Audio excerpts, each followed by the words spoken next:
বন্ধু এলে ভুল ভাই। এই দুনিয়ার সবচেয়ে বড় খেলোয়াড় হইলো আমার আব্বাই। এই দুনিয়ার সবচেয়ে বড় খেলোয়াড় হইলো আমার আব্বাই। আমারে বোগা জোগা 9-6 বুঝ দিয়া বিদেশ পাঠাইছে যে তুই বিদেশ গিয়া 3টা বছর খিচ্চা কামলা দে, পরে দেশ আইলে তোরে বিয়া করাম। বিদেশ গিয়া 3টা বছর খিচ্চা কামলা দেওয়ার পর আব্বারে কইলাম, আব্বা 3 বছর তো হইছে, এবার দেশে একটা বিয়া করে দিয়ে। কই বিয়া যে করবি বউ আইনা রাখবি কই? বাড়ি টাড়ি করছ? না আব্বা করি নাই তো। তাইলে আরো 2টা বছর বিদেশ কর, একটা বাড়ি কর, পরে দেশ আইলে তোরে বিয়া করাম। ঠিক আছে, করলাম আরো 2 বছর বিদেশ। আব্বারে কইলাম, আব্বা বাড়ি তো করছি, এবার দেশে একটা বিয়া করে দিয়েন।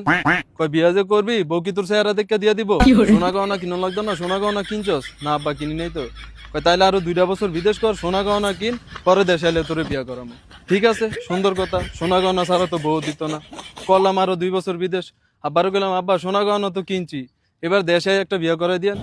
বিয়া যে করবি অনুষ্ঠান করতি না, 200-400 মানুষ দাওয়াত দাও খাওয়াতি না? আব্বা খাওয়া মতো তো টিয়া পয়সা আছে? না আব্বা না। তাইলে আরো 2টা বছর কামলা দে খিচ্চা, পরে 5 লাখ টাকা ক্যাশ কর, তারপরে তোরে দেশে এলে শিওর তোরে বিয়া করে। দেখছেন গানের কোনো শেষ আছে? হ্যাঁ, গান একটার পর একটা রেডি খাই।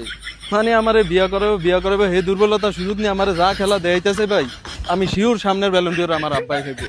আমার এই বিশ্বাস আমার আব্বার প্রতি আছে ভাই। আমার বিদেশ ফেরা যেই খেলা দেখাইছে ভাই, সামনের ব্যালন্ডিয়র 100 আমার আব্বাই ভাই করবে।